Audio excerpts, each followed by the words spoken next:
not. It's not what people think it is. I was really trying to like come over this physical insecurity that I had, and I was like, I'm just gonna push myself to like the very furthest to get over it, because I don't know if there's a whole name to it. Maybe Xavier, that might be cute. That is a good one. No, that's a really good one. That is mine. No, I like that one. No, that is a really good one. But you know. Hello and welcome to Camera Central Podcast. Today I have with me Lewis. Hi, I'm Saule. The Camera Central Podcast is available both on Spotify and YouTube, so make sure you like, follow and subscribe if you want to see more. Let's get back into it, shall we? We recently just did a video with these guys, with the 50mm f1.2 Sigma, and today we're just going to be talking about what it's like to be a model in the industry, and you look like someone from the Matrix right now. Thank you, that is the biggest compliment I could ever have in my life. Ever. You do, I'm scared. I'm scared. Core, don't even try to come for me.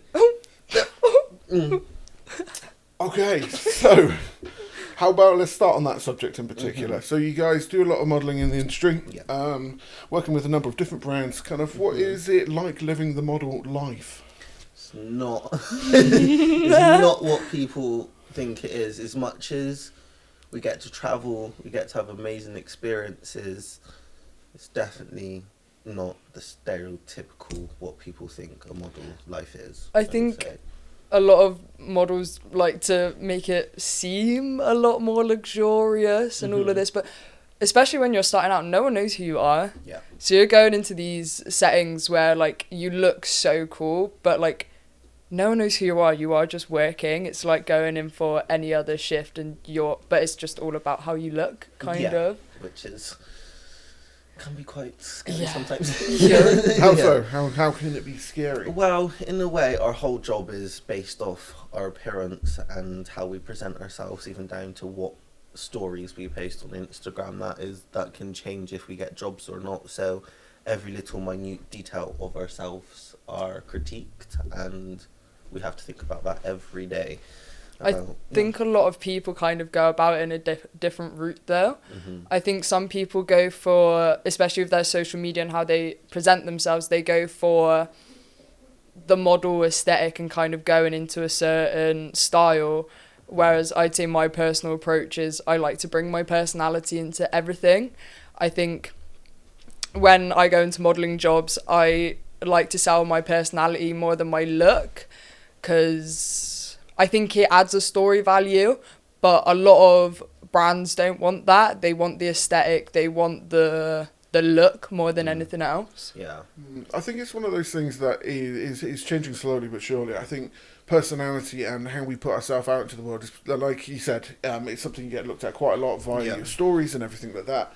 I think it's something that is becoming more and more important, and personality is a big part of people getting jobs and doing, like I said in the video when we shot the 50mm, you two have been models that I've wanted to work with for a little while. I think we first talked when we had a model day with Emkia Models. Thank you, Martin, as well. Thank you, Martin. And it was one of those things where, like, I think you guys have got such a good vibe together that you work quite well as a pair, but like also apart, you guys are really good models. You got a very unique personality and style behind the way in which you present yourself to the world, and I think that's one of the interesting things. Thank you. Yeah. Like Saule said, you like to just give you. You know? I'm not gonna lie, I have an alter ego. That's not life at all. Alter ego. Yeah. No. What's the name? I don't know if there's a whole name to it. Maybe Xavier, that might be cute. I don't think there's a name, but it's definitely Xavier. Yeah, if there was going to be one, it would be that.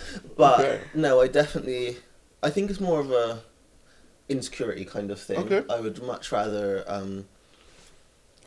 not putting on, it's just a added level to myself, I would say. Like, I always want to give a bit more than what I am actually like, because you know me personally, if we're just chilling in my cinema or something, it's a lot different to working at London Fashion Week. Like, I like to switch on a bit. I think it helps. I think everyone has that kind of like switch on moment. Yeah, really. 100%. 100%. It also stops you from getting hurt a little bit, because in this industry especially, I think any creative industry actually, it's so personal, and I think with modeling it's so much about how you look, and you're selling your face at the end of the day.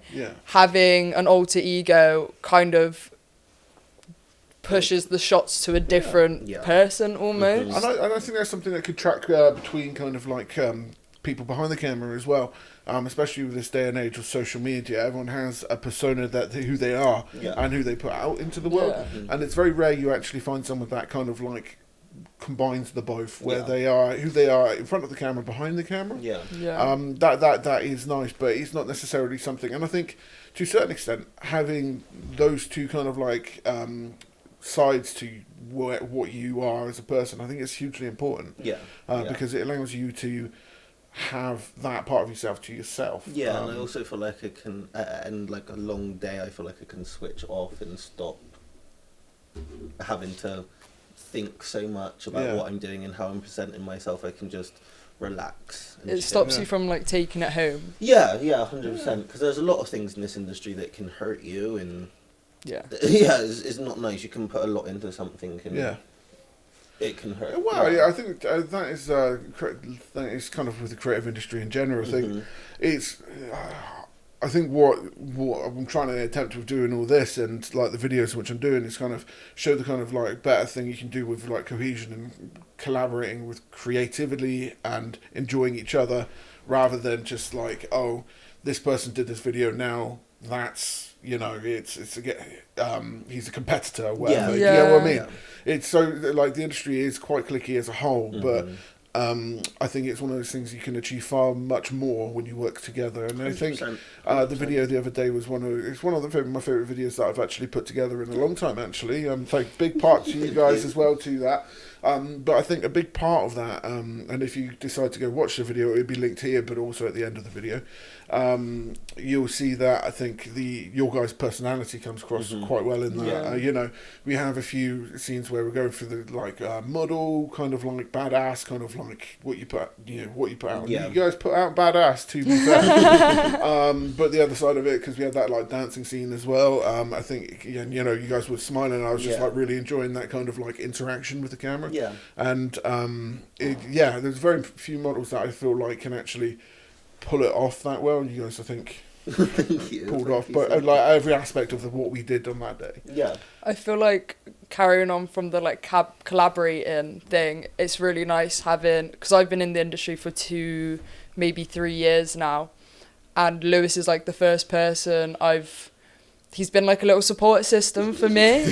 Like, I'll say it honestly, like it's nice, I think, for anyone who does something creative, having someone that you can fall back on, kind of regroup with, go to things together, who you connect with just like naturally, really makes everything easier. A lot easier and a lot more comfortable. It's like when we went to Berlin, that like I don't know if I would have done that by myself. You know, it's even like meeting David on the plane. You know, it all ties together with all this whole creative. Everyone supports each other, and I think is very needed. Especially the fact that how close we've gotten over the modelling industry. It's nice to do it with someone. It is. It really is. No, I full well agree with you that it's good to be able to build up a team or like a friendship group that allows you to push yourself. That's it. End of the podcast. He's broken the equipment. I have decided to put it on the most flimsy tripod, to be fair, because we haven't actually got this set up for 3 people. I think we should be blaming Lewis. I don't think this is the tripod's fault. He wanted to be sat in the middle. Okay. You just get excited. It's fine. I do get excited up there. Like a little Labrador. So who have you guys done some work with before? What brands have you guys done so far? So I haven't done huge campaigns. That's still in the works. That'll come. But I've got like a run-in job with I did a shoot for Lovejoy, which is a band who performed in Reading last year, I want to say. And then I have a running job with Route 1, which is like more commercial. I'm like do their website stuff, and then I've done music videos. I've worked with a bike brand. Okay. Which was so random. I was like cycling. I was like, I haven't cycled in 2 years. I thought, okay. Which was cool. Yeah. And then a couple runway bits, but a lot of it is like passion projects that I help out with, and people just like wanna put out like their feelings, and like you just kind of become their muse in a way. You kind of alter your... That's very interesting, because you're talking about kind of like putting out who you are, and that's kind of like the projects you're finding is like where they're trying to show off emotion and stuff like that. Yeah, that's interesting. It's fun and personal, and I'm the sort of person I struggle to take myself seriously. I like everything being fun, kind of, and having those projects keeps modelling fun. Yeah. Whereas like the bigger shoots, like you have to like, you're there for like 12 hours or something. You're like, you have to like tame yourself, keep your energy going for the whole day. So having those other jobs reminds you why you do it. Why you enjoy it. Yeah. 100%. What about you, Lewis? What have you done? I'm very I would say it's just been a year. I've done a lot of like smaller brands for like shows and stuff, but I would say my biggest one would be Kai, which is I'm wearing today. Love you, Kai. Which is Kylie Jenner's brand, and that was that was a really amazing experience, because I bought this coat myself and thought I need to do a shoot in it. So I love it so much. Made the right tags, and it got uploaded to their website and their Instagram, and we're still DMing, and there'll be a few more things coming soon. That sounds exciting. I don't know why he's not talking about all of the runways he's done. My man did Berlin, Paris, and London this year. Can we just put that in? That did happen. Let that be known. Let that be known. We can get to that. He's new, but he's not that new. At the end of this month, I am working with an extremely massive brand. Okay. I feel like I should. Yeah, I feel like I could call Martin and ask him if I could or not. Okay, so you can say it now. Call Martin, let me know, and I'll cut it out if it's like... Okay. Is this news to me? I'm scared. No, maybe. I think it is news to me. Schwarzkopf, is that how you say it? What, the jewellery? No, the hair dye brand. What am I thinking of? Schwarzkopf, it's like a very, very... That's sick. That's awesome. That's really cool. For the British... Oh no, they're going to ruin your little hair. I hope not. It's for the British Afro Awards for this year. And cool. Yeah, Schwarzkopf will be styling my hair, and I'll be representing them this year. So nice. It'll be fun. That's really exciting. Quite exciting. Yeah. So you've kind of gone from like... not much going on in terms of like you've only been doing it for a year to a lot going on. What's that experience been like for you? This year it's been this year. Yeah. Last year was pretty slow for me. I did like one show last year, and this I can't lie, I think is off the back of working with Kylie.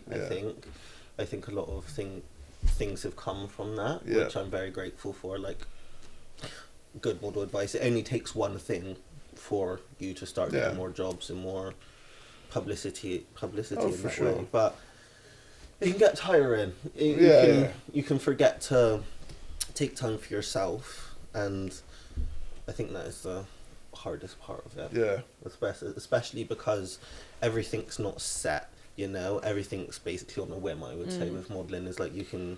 I just think it's something that can be said for the majority of the creative industry. It's like it's one of those things that you put so much of yourself into, but it's. What's it called? Nothing's set in stone. Everything's still 100%. Up in the air. It's a really interesting industry to work in, and I think it is worth doing. I think you guys have found that to a certain extent. But it's an interesting one.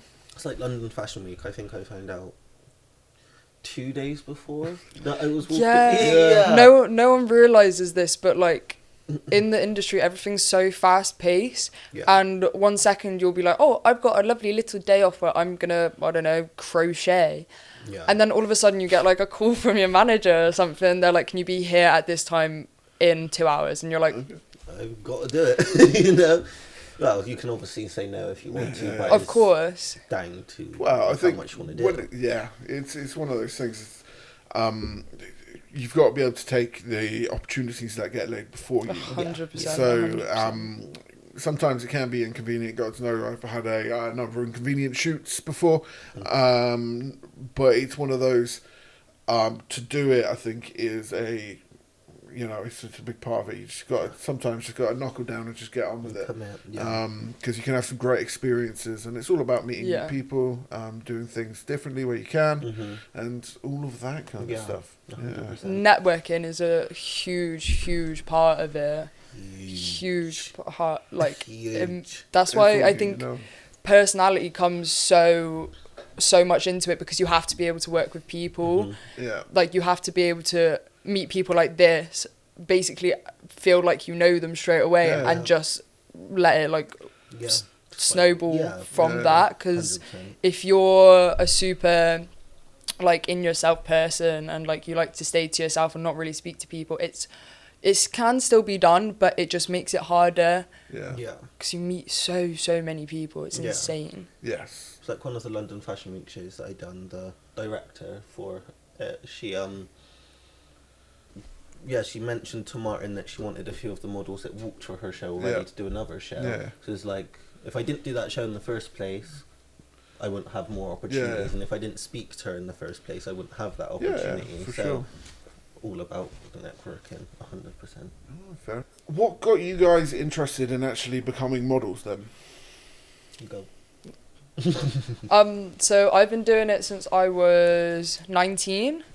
I can't lie, it came from a huge massive insecurity of mine.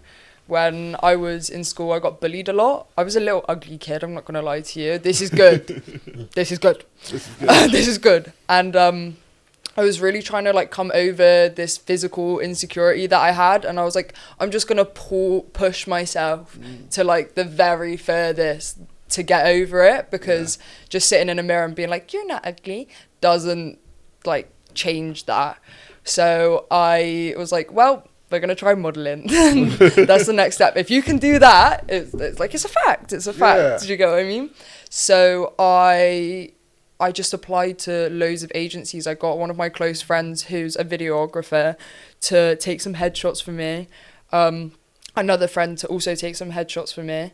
And I just sent them out to loads of agencies. One of them got back to me, I got signed, and then it kind of snowballed from there. Oh, nice. Yeah. Oh, crazy. Yours That's an interesting place to find that from. Yeah, sure. I don't think a lot of people go into modelling as a personal challenge. Do you get what I mean? I think maybe people are scouted and they're like, why not? Yeah. Or Lewis just knew he was the best, so it was it's my time. There are a few people in this world that have main character energy, and Lewis is definitely one of them. Thank you very much, guys. Thank you. Yeah. I would say, me personally, quite a bit different to yours, but almost on the same lines. It was I hated myself. I hated what I looked like. I was a little ugly kid too, really bad.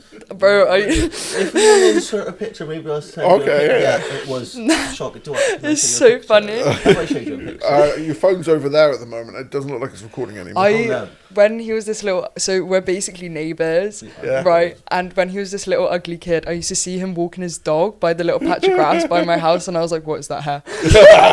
No, it was rough. It was bleach blonde. Okay. Dry. Bleach blonde. Yeah, dry as well. Oh, no curl. Curl dead. About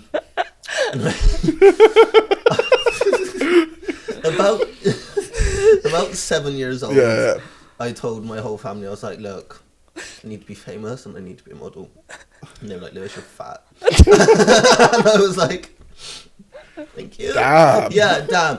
But so in school I was disgustingly bullied and I hated my really hated my appearance. It's interesting that you both kind of have the backstory of being bullied and going into it from that retrospect. Yeah, I definitely think I don't think it's uncommon. No. In the industry. I got bullied quite a bit when I was a kid as well. Yeah. I've always been the biggest guy in the room. Not necessarily, I'm not massively fat. I am fat, but I'm not massively fat. But it's one of those things where you find a lot of creativity from that, I think. Yes. Yeah. And I definitely notice it in some of the photos I take. But you were talking about you, not me. And where was I?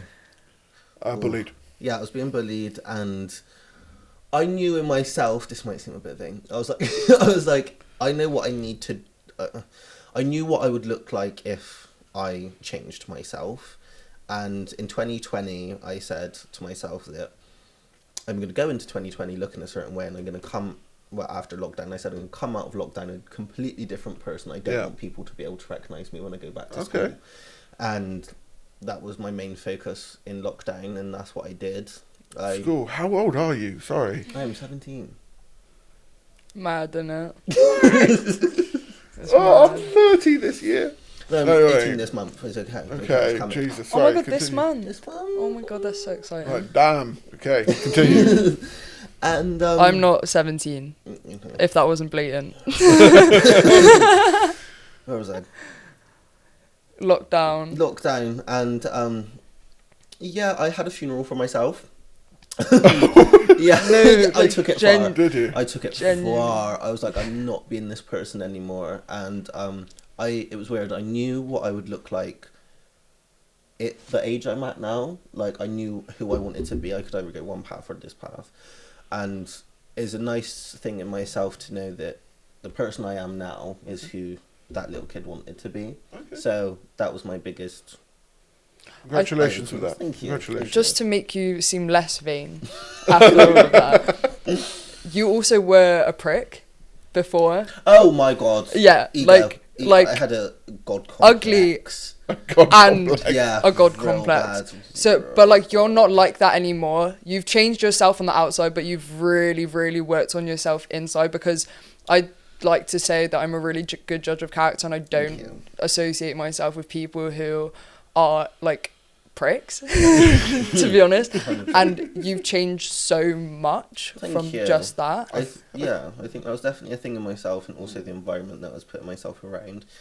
So when you surrounded yourself by pricks, you're going to become a prick. I think I'm not taking the edge off myself being a bitch, but I think I wanted to portray a certain character of myself because it was a mask. Yeah, it was a mask for not who I wanted to be, so I put out who I thought I wanted to be, like this bad bitch shit. But I think... Are we allowed to swear?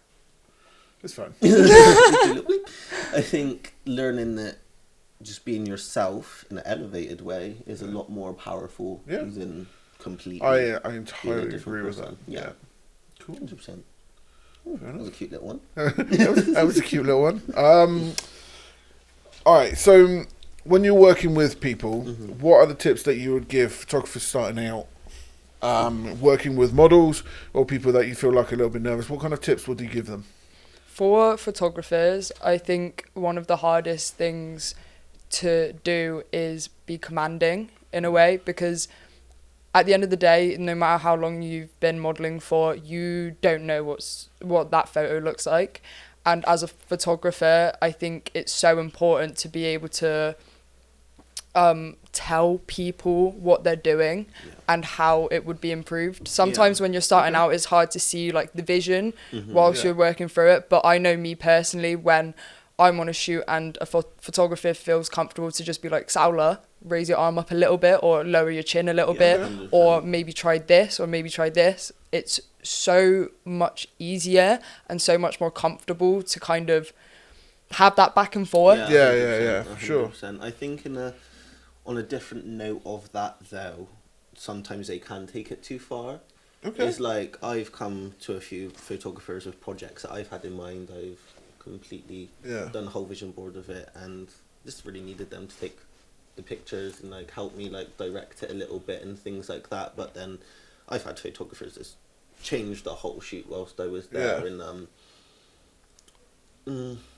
there needs to be a mutual understanding. There needs to be a mutual understanding on how okay you are for things to change, or if you're okay. It's that communication is so important. Yeah, because I've been to a few shoots really where the photographer takes full reign of like something, of like a brand or something. It's not even what the brand wants, you know. And I think it's very just listen and communicate and just work together. It'd be a lot easier than trying to have a power struggle between you. So I don't want to feel like you're my teacher, but I want to feel like we're equals. Yeah, you and know, we're actually getting the right things done. Yeah. And showing the photos as it goes on is so important, because there are a lot of people that wouldn't do that. There's so many photographers that don't show you just like a quick little like this is what it's looking like, because a lot of the time photographers will look at the overall image, whereas as a model you'll look at how you're placing yourself and how it's being, how it, like that small part of the photo looks. And just by seeing that little bit of frame, you're like, oh, straight away, you know, like, oh, I need to like push my eyebrows a bit higher, like I need a bit more expression.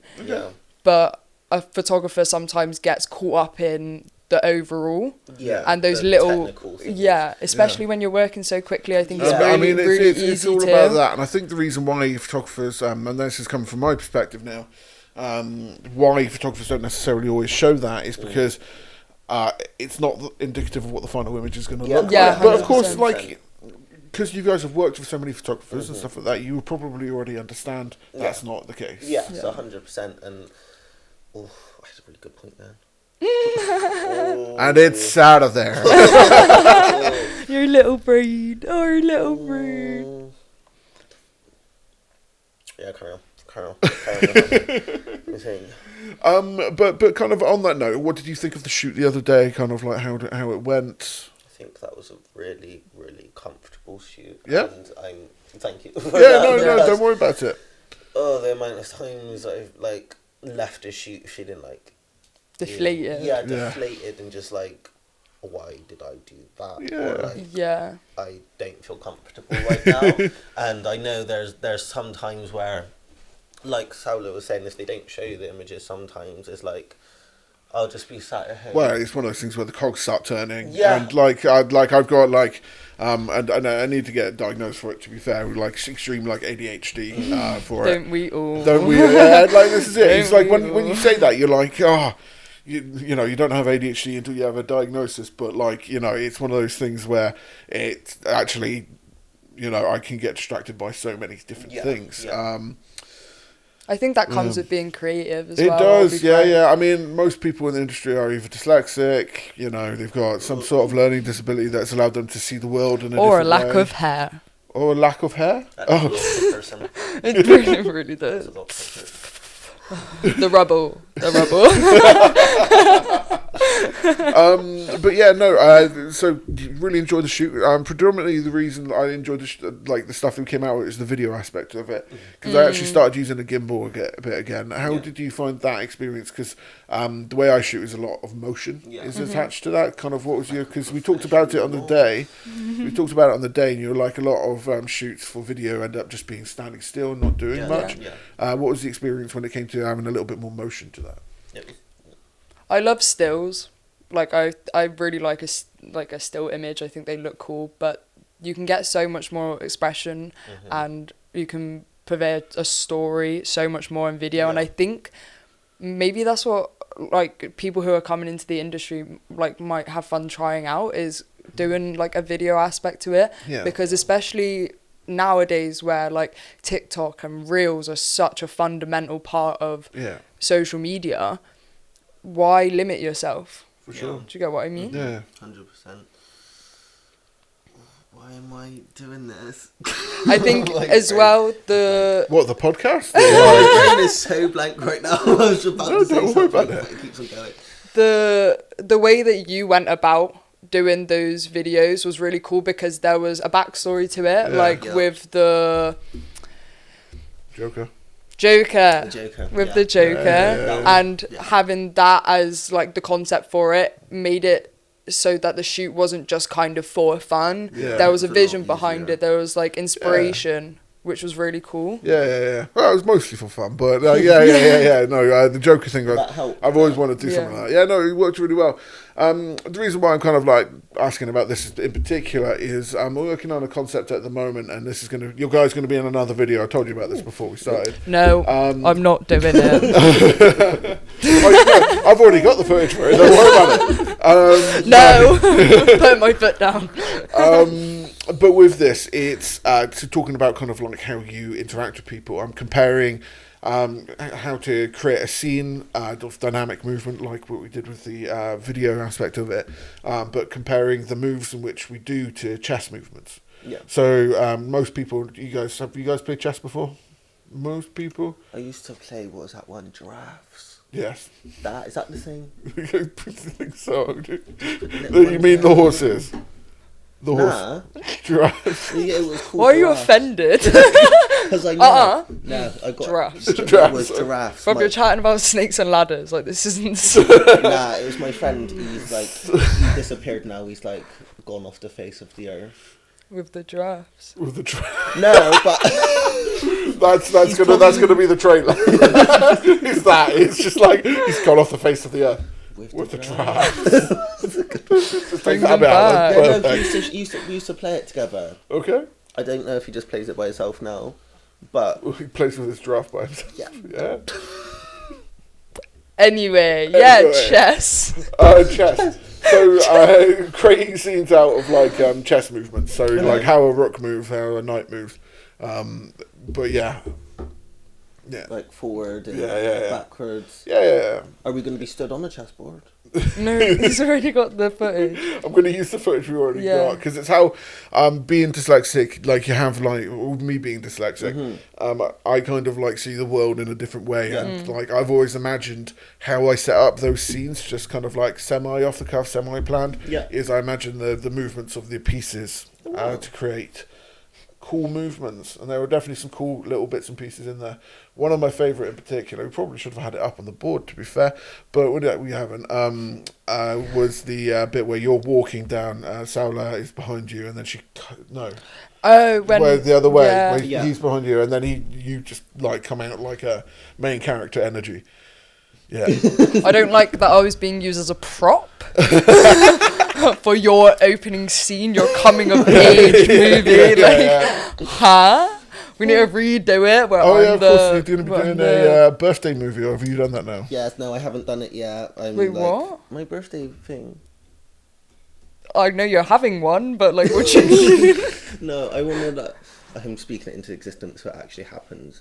But Manifesting. Manifesting. Very important subject to have on a podcast. Yeah. Manifesting. I'm going on holiday for my actual birthday. Yep. So, and I feel like I need to still put something out. And I just want to go on holiday on my birthday. I just want to turn my phone off, relax, and chill. So I'm going to put out this... He's going off the face of the world with those giraffes. Sorry. Praying for you. And the giraffe. I know, I think he was just sitting in his house, but he didn't leave the house. What's that condition? No. No, ADHD. Birthday movie. Yeah, I just want to put something out that's a bit more creative. Something that I'm directing myself. And yeah, just trying different avenues. And I want to make it bad bitch shit, you know? Just for my 18th, and I think it'd be nice memories to look back on. It will be released on all large platforms, including Netflix, Spotify, Lewis, the movie, Disney Plus, in capital letters. Oh my god, it's going to be like the Kanye documentary. I'm already filming my documentary. Do you know? No, I'm doing it Have you watched the Kanye documentary? No, I haven't. Right, so I watched it, what was like a year or two ago? Right, I watched it. Genuinely, afterwards, I thought I was Kanye West for 6 months. Yeah, you need to speak about that. Yeah, it's a condition. Yeah, Kanye West. No, I genuinely thought I was Kanye West. Like I lived his life. Oh wow. Yeah, I fat ass. It's crazy. Fat ass. Like, there's insane. going to be a lot of clips from this. No, genuinely, it was bad. Yeah. I used to like go into like shoots and stuff, being like, I'm Kanye West. What? Like I genuinely thought I was him. Oh, like that deep. No, it went really, really deep. Oh, you introduced yourself. No, I didn't like it. I still had my name, but I was like I've been through his struggles. Like I've been there. I've understood it. I've worked. I've come up the same way he has. I'm so famous. The silence is so I've overcome this now. Okay. I've realised You're no longer I'm Kanye just West. Saule. I think it's one everyone goes through those journeys though, where they're like, "Oh, I'm me. I don't need to be somebody else." Yeah. I really don't recommend watching that documentary. It will make you Kanye West. Yeah. I thought I was a god. Yeah. That was both as bad as each other, really. Yeah, that's then quite bad, isn't it? To be honest. A little bit. I really thought like I was immortal and everything, you know? I thought I Yeah. could bend space and time. It really went deep. Well, what, like... Yeah, it did. Mm. Manifest it. Manifesting. I just like that quote. I really thought I could bend space and time. No, I It's really quite really deep. did. I convinced myself that I was doing this shit. Like I was like, the energy, like Okay. I would get the energy balls in my hand, you know. My man was shit. sat in his bed going, Yeah, no. Play with his balls. Sunny on Fridays. But no, yeah, that was a little. That was a fun time in my life. Do you know? I would really like to go back to that. I bring that back to modelling. I feel like that is kind of part of it. Like, you mold yourself, you create these personas to kind of like make things easier. You have to like portray this aura of confidence that maybe doesn't quite exist. The way you do it might be a little bit squiff, but it causes no harm. No. I think I've realised though recently, this is pretty weird. I think I'm more insecure in modelling than outside of modelling. I've noticed that. Yeah, you know, noticed like that. I'm a bit more reserved and a bit not like I'm still outspoken, I would say, but like I'm still a tad bit more reserved. Like whilst I'm in the scene and like with all the people around. Yeah. I think it's because I'm hyper fixating about everything that I'm saying, doing, how I'm moving and all that. But if I'm walking through town, I'll put my headphones on and I will strut up and down. All around the city centre. I love it. I do that as well. I'm really bad when it comes to like putting on music in headphones and just singing, just straight out singing. And it doesn't matter. Doesn't matter. It does probably matter to most people in terms of like I'm not a good singer, so it doesn't add anything to the general event. I'll sing along with it. With chest. In particular, and you probably might judge me this depending if you like Bruno Mars or not. No. But Uptown Funk is my. I just can't help but just start dancing and singing down the street. Oh my god. I strut and everything. It looks That's really stupid. incredible. I'm assuming it looks really stupid. No, that's I'm incredible. just in my own little world at this point. I can't lie, I see a lot of people doing that around Bristol and I just think it's incredible. Yeah, be yourself, exactly. Bristol, yeah, for sure. Cool. Before we get distracted again, and I think we've been going for a pretty long time now. Hey. I think so. Has it? It's been like 10 minutes. Has it actually been 10 minutes? I gotta see, because it feels like I don't know. It does feel like it's not been long. Could I have my phone, please? Yeah, sure. Thank you. Where is it going to tell me how long it's been? It's not. Okay. No, it's 40 minutes. We've been going. What? We've been sat here talking for 44 minutes. Yeah. There is. Can we do the question thingies? Should we start doing the questions now? What questions? I've only got one that I really wanted to answer, and it was, are the horror stories that like were spoken about in the industry still present currently? And lightheartedly, I'm going to say yes. Okay, so yeah. were the horror stories in the industry still quite present? Yes. Yes. Blatantly said yes. Yeah. It's a very vulnerable industry. You put yourself in a lot of vulnerable positions naturally, and I'm quite fortunate that I've only had like a couple scares where like things have been uncomfortable. Like sometimes you have to get changed in rooms of like people you shouldn't be like do you get what I mean? Yeah. There's people who sometimes make inappropriate comments or act inappropriately towards yourself. I think it's never okay, really, is it? It's never okay. 100%. It's never okay. Just because you're a male model don't mean you're entitled to everything, okay? Keep that in mind, thank you very much. You're really trying to get this clipped, huh? No, I am. There's some creepy motherfuckers. No, there really is. Yeah. Really so it wasn't like in this thing that may have happened. It happened. Sorry. It was a model, not a photographer. No, for me personally, it was a photographer that just made things so uncomfortable. Yeah. Like at the end of the day, it is a professional environment, and you have to hold a level of professionalism towards. I agree with that. I think it's something which has come up in the industry again and again, where it's like people do not know how to treat other people with respect. Yeah. And just because, yes, male models are doing things for you to get a good image doesn't mean you have the right to overstep a mark. Yeah, 100%. I've got a few little questions. Someone asked me, just lighten it up a bit, my skincare routine. Oh, okay, yeah, we kind of didn't introduce this part. Oh, yeah. These are questions people have asked you guys. Yes? Yes. Okay. Right. Skincare routine. I do not have one. I don't. I really don't. I just put moisturiser. I put sun cream on. I think a lot of people don't realise model skin isn't as good as it looks in photos. No, Photoshop is Everyone still has acne. And to a certain extent, video these days, because you can do a lot in the video. Yeah. I do have a skincare routine though, but I won't bore you with it. I don't know the names. Okay. There's a whole list. Yeah. Someone asked me, the clothes you are usually spotted in are not found in regular shops. How do you find unique designers? That's quite interesting. Yeah, actually. I would say a lot of time, like stalking Instagram, Pinterest, and following up with what's going on in the fashion industry, I think, as well, because I don't think you can just walk into a shop and find some of the things that you can find online. I barely shop online, I'll be honest. Most of my clothes come from charity shops and vintage shops, and if I'm away, I'm broke. I don't have the money to spend loads and loads on clothes. I will upcycle old clothes so that they look different. I will pair them differently to make it look like it's something new. I think in this economy, I don't know who has the money to be spending on loads of clothes, but charity shops, vintage shops, all you need really to get like a cool look is finding inspiration. Yeah. I'm really fortunate that I get to hang out with loads of cool people, and loads of my friends are really cool and I love them all so much.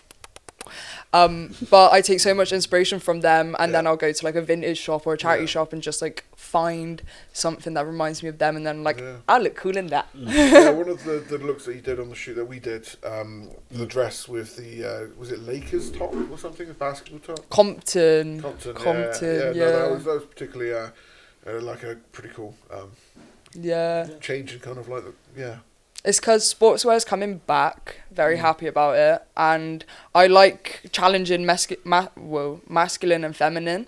I've got no hair, and I feel like automatically that kind of challenges that gender boundary. But I think it's important. A lot of females nowadays, I've actually done a research project on this. A lot of females have a struggle with their femininity and which side they need to push it to be respected in industries. So kind of every single aspect of my life, I kind of like to challenge that gender role so that there is a feminine aspect and I can still be respected, but I can also dress like a man and not be forgotten that I'm a woman. Yeah, 100%. That's a good point. Going back to the bit of the question, I think... Coming back to me. Yeah. This might help a few people because this is what I've been doing the past year or two. I will... not necessarily my months, but I look at my life in eras. Yeah. I live an era, you know? So I will go to Pinterest and I will put a word to sum up how I want this new era to be. Yeah. And I will literally find loads of inspiration. It used to be. You find loads and loads of inspiration about the whole vibe I want to portray this era, the whole how I want to be, what things I want to complete, and 100% like it. And that's also, I would say, as form of manifestation. It's like I put one in my Pinterest board about being in a magazine, someone holding their magazine that they're in. Yeah. A month later I was published in my first magazine, and I don't think that would have happened if I sat there and thought, what can I do to get there? 100%. So you need to visualize it before you do it. 100%. I think it's a big thing. 100%. It's things don't come to you. I think there's like an adage or like a joke or something along those lines where it talks about a man praying to God, asking for him to win the lottery, and he keeps praying, but never wins the lottery. And finally, God ends up telling him that he should actually buy a lottery ticket, and it might actually help him. Am I slow? My man didn't buy a lottery ticket. How was he meant to win? Wait, he never bought a lottery. No, he was just never praying bought to win it. He was just praying to win the lottery, but he never bought a lottery ticket. That is a good one. No, that's a really good one. That is mine. No, I like that one. No, that is a I really like good one. But you know, that kind of on that kind of manifesting note, yeah. 100%. Yeah, because I think a lot of, especially the younger generations, social media is so massive and they see all these people doing like huge things, and it's almost overwhelming and it stops them. But without doing something, you're not gonna reach your goal. Exactly. Yeah. I think everyone's a part of their own kind of like narrative, like story. It's not if you compare yourself to where somebody else is, you're never going to end up realizing who you are and where your story is going. 100%. And that's important to think about. You've got to remember that no one's you and no one can be you. No. And that's what makes you special. Especially not with that white hair like 5 years ago. It's crazy. Brother. It was more than one colour of white. There Yellow. was a bit of purple. There's a bit of orange in there. Yeah. There was a bit of white. I could actually show you a picture. I want your honest reaction to this right now. Okay. I don't know if you do What want. should I show him? How bad of it is that one or not? No, I kind of look cute there. Okay. Which one's right? That one. No, that's too far. This is That one. here. Okay. Oh my god. That's not. Is that you? Yeah, that's Oh me. my It's insane, Yeah. innit? It's actually insane. Oh my god. That's actually crazy. It is. Yeah. Yup. Until he showed me that photo, I thought I never knew him Okay. because we met at the agency Yeah. at like some meeting basically, meeting. and he was like, "Oh, is that a Bristol accent?" I was like, "Oh, is that a Bristol accent? Where are you from?" "Oh, it's a really small village. You won't know it." Test me. It says village. Huh?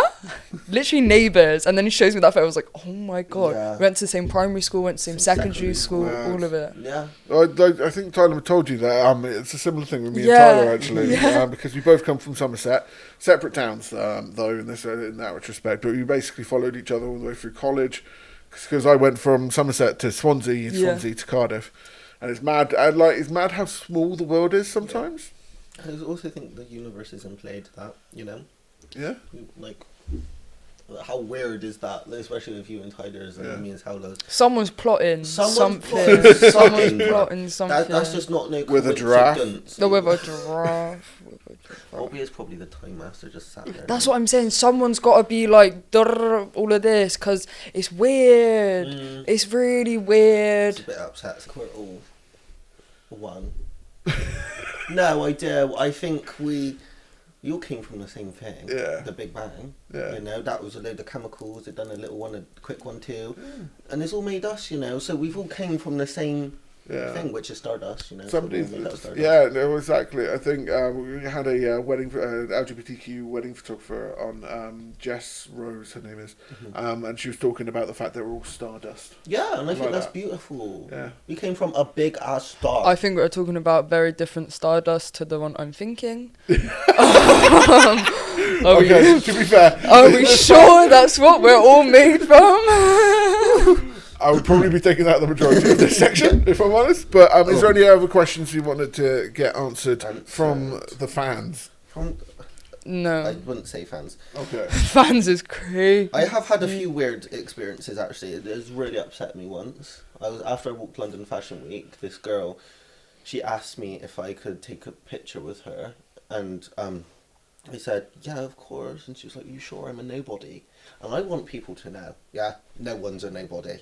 Okay, and that really, I don't know why, but that made me really fucking emotional. Because it's because I think people think, oh, just because I've walked London Fashion Week, no, still a little boy from Bristol.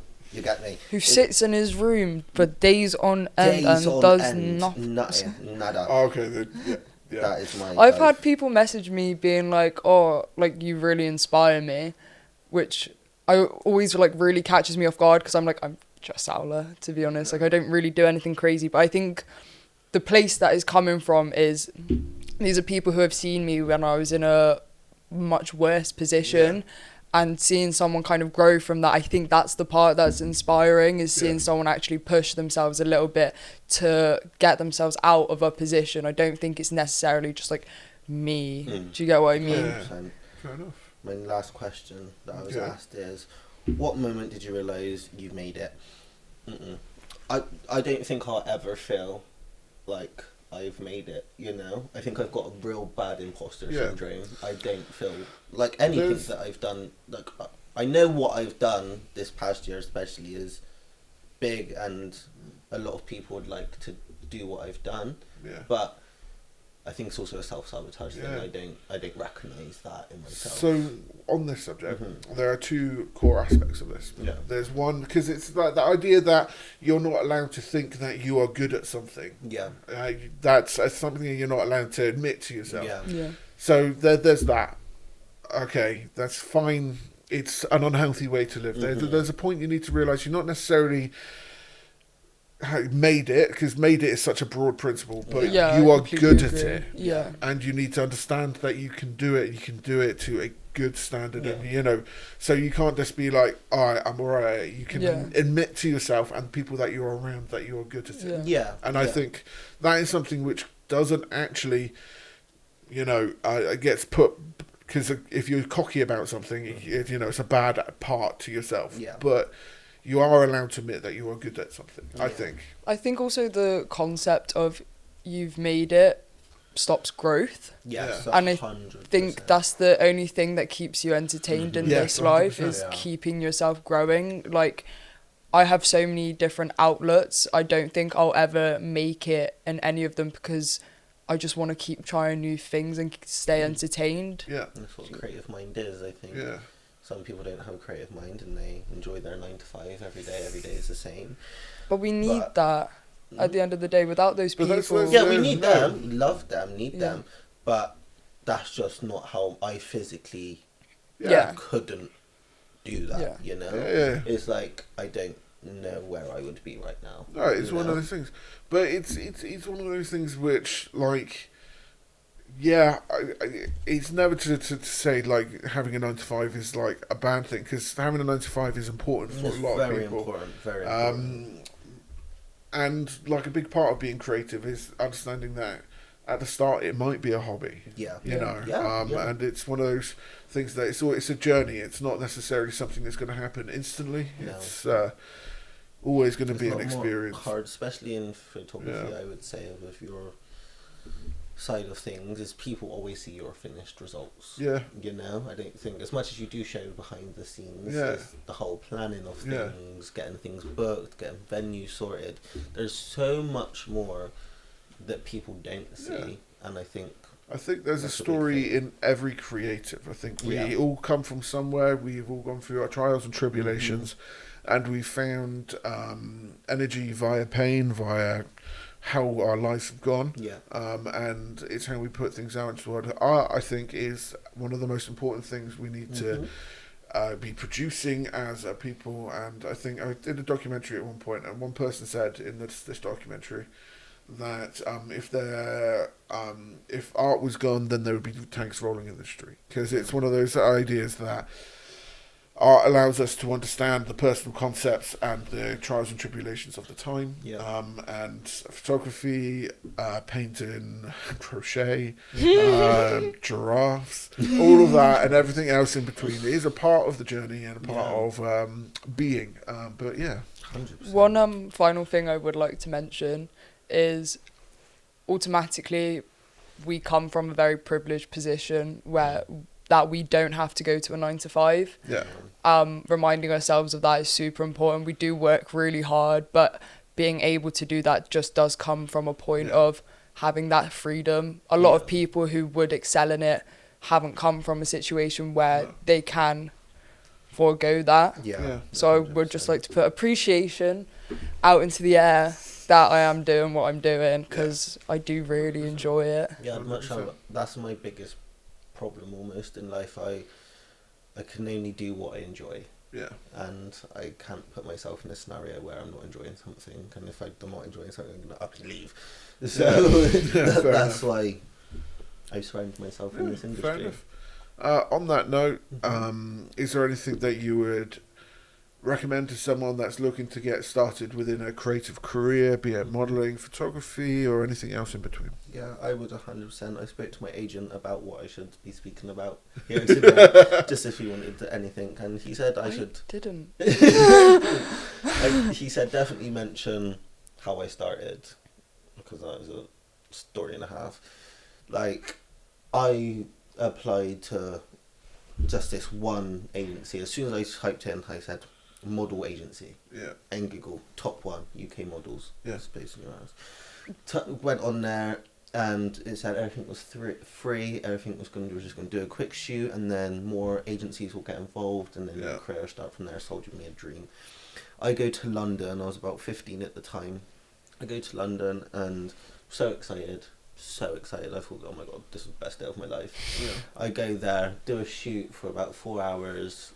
I realised in that moment that's what I like doing and I love doing. I love being behind a camera. And they sat me down at the end and was like, for you to really excel, you need to pay. And I was like, okay. So you went for one of those. How much? Yeah. $4,000. Really? My granddad ended up paying the $4,000, and as soon as we left, they blocked me. Oh, God. So that's why I'm waiting for my documentary to explain his their ass and call the police. But yeah, I think a lot of people, like especially me, I've got a lot of people asking me how to get started, and I'm like, please do your research on who you're going to. And I know most people aren't like dumb enough to pay $4,000, but I was. So there's going to be other people that were, you know. Yeah. And is really, really do your research and make sure they're a credible agency, make sure they're doing jobs, they're booking jobs, see what their models look like, you know, because if they have a certain vibe, like with ours, I would say ours is quite a broad spectrum. Inclusive. It's very inclusive, so that's why I felt very comfortable coming into it, because I was like, I can be myself, I didn't have to worry about not eating or looking a certain way all the time, you know, I can be comfortable in myself. Taking that for like